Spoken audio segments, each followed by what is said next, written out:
Salut les amis, je vous ai fait une vidéo sur se révolter ou co-créer. Je suis pacifiste, donc bien évidemment, je suis pour la co-création. Et de toute façon, c'est la seule manière de créer un nouveau paradigme. Comme je vous l'ai explicité ce matin dans la vidéo, se battre contre le système, c'est nourrir le système.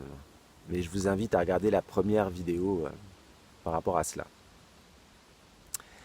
Alors il y a beaucoup de gens qui n'ont pas conscience de cela, qui ont vraiment une bonne intention, qui ont vraiment l'intention de ramener du bien dans ce monde, de la lumière, et puis, mais malheureusement ils sont inconscients qu'en fait ils ne font que nourrir le système.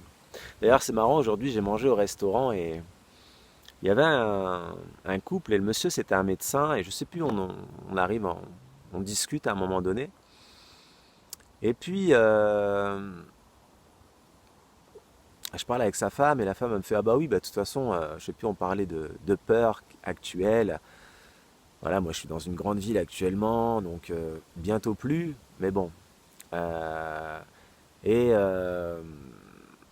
elle me disait, donc on parlait de la peur qui est véhiculée aujourd'hui et qui, voilà, que tout le monde se rejette un peu la balle, que tout le monde se transmet la peur, quoi.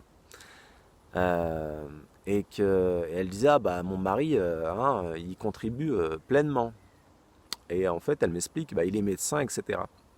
Et ce qui est marrant c'est qu'il était médecin et qu'il avait un masque et on sentait qu'il avait beaucoup de peur en lui et c'est vraiment lié à l'ignorance. Alors je vais faire une vidéo là-dessus sur parce que bien évidemment quand on a un masque aujourd'hui, si on est médecin on est censé quand même savoir que la respiration c'est quelque chose d'essentiel. Et quand dans ton masque qui te couvre jusque le nez, tu respires ton propre dioxyde de carbone, comme le dit Christian Thalscheller, un petit clin d'œil à lui d'ailleurs, qui est un médecin mais éveillé, bien évidemment que bah, tu affaiblis ton système immunitaire.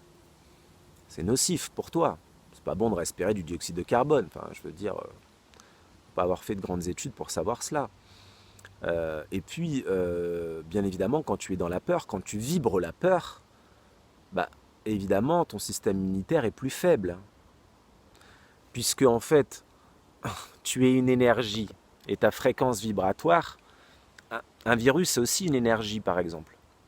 Un virus qui vient à toi, il y a plusieurs facteurs pourquoi il va venir à toi, mais un des facteurs qui en fait partie, c'est ta fréquence vibratoire. Si ton hygiénisme de vie t'amène à avoir une fréquence vibratoire faible, un virus va venir à toi, parce que lui aussi, il a une fréquence vibratoire, un virus. Mais je vais faire une vidéo un peu plus explicite là-dessus. Mais du coup, bah, bien évidemment que le virus, tu attires à toi ce que tu vibres, tout simplement. Donc tu attires à toi des choses qui ont une même fréquence vibratoire. Voilà. Bon, c'est un peu plus complexe là pour le virus, mais ce que je veux dire, c'est que, bah voilà, bien évidemment que la peur, ça affaiblit le système immunitaire. C'est, c'est évident. Et bref, donc pour parler de co-création, pour pas digresser, euh, moi, voilà, je trouve qu'il y a beaucoup de choses qui se font aujourd'hui et c'est chouette. Il y a beaucoup de gens qui s'éveillent en ces temps et c'est superbe. Je vois des écolieux qui se créent à droite et à gauche et c'est très bien parce que ça permet, bah, c'est des lieux où on peut échanger des idées. Et les idées, c'est quand même, bah, c'est ce qui fait qu'on crée. On crée par la première chose pour créer, c'est avoir une idée. Donc c'est superbe. Donc on peut avoir des échanges assez lumineux. Et puis, moi, j'ai une idée, par exemple. Alors, je vous invite à me répondre, en mettre un commentaire. J'ai une idée que j'ai à peu près depuis un ou 2 ans, je ne sais plus. Je l'avais notée, puis je l'ai mise de côté. Et je pense qu'elle est vraiment appropriée en ces temps. Cette idée, elle est assez simple, c'est de fonder une structure d'éveil. Où dans cette structure, il y aurait différents stades d'avancement au niveau de l'éveil. Et je ne sais pas, partons de 10 à 1, celui qui est arrivé Alors le 1, ça serait en haut, le 10, enfin en haut. Ça serait un stade d'avancement qui représente l'unité, le 1, voilà, par exemple, ou le 10, bon, peu importe. Bref, et en tout cas, à chaque fois qu'on franchit un palier, bah, celui du 1 peut aider le 2, celui du 2, celui du peut aider le 3, etc., etc. Ça veut dire qu'en gros, ça marche par palier, et dans cette structure, bah voilà, selon le stade d'avancement de chacun, celui qui sera un peu plus avancé, qui aura une marche, une perception un peu plus grande à un moment donné, un peu plus de connaissances, pourra aider l'autre. Mais ça marche que comme ça. Je veux dire, celui qui est au stade 1 ne pourra pas aider le stade 10, c'est évident. Ça, c'est un principe universel. C'est un principe universel, justement, au niveau de la fréquence vibratoire. Si une fréquence vibratoire trop basse, quelqu'un qui est, par exemple, qui vibre la peur énormément, et quelqu'un qui est en train de s'éveiller, enfin, en tout cas qui a un certain niveau d'éveil, mais qui n'est pas pleinement éveillé, ça, ils ne seront pas compatibles au niveau énergétique. Ça veut dire que celui qui est en cours d'éveil va se faire pomper son énergie.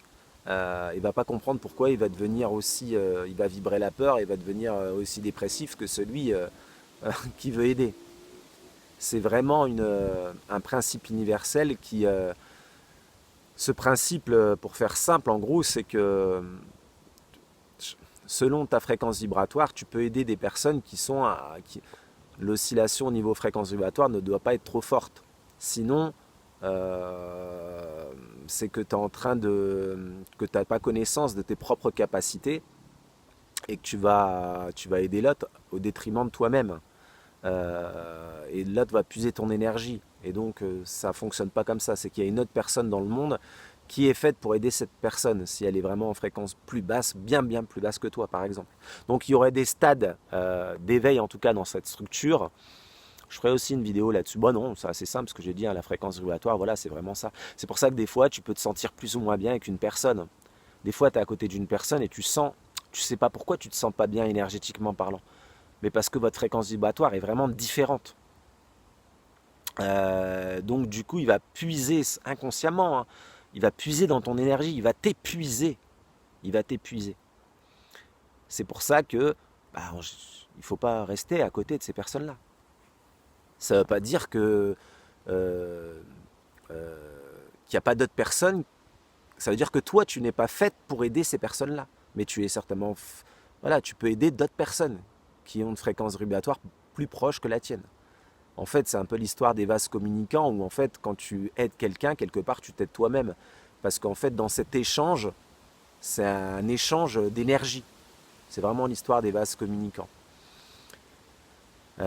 Clin d'œil à Aurore Rogier d'ailleurs qui a très bien expliqué ça. Voilà. En tout cas, voilà, c'est un beau projet. C'est un beau projet. Et voilà, si vous avez d'autres idées à partager par rapport à cela ou à complémenter par rapport à l'idée que je lance de ce projet, je vous invite à me mettre des commentaires et avec grand plaisir, on pourra échanger. Merci à vous d'avoir regardé cette vidéo. Je vous embrasse de manière co-créative.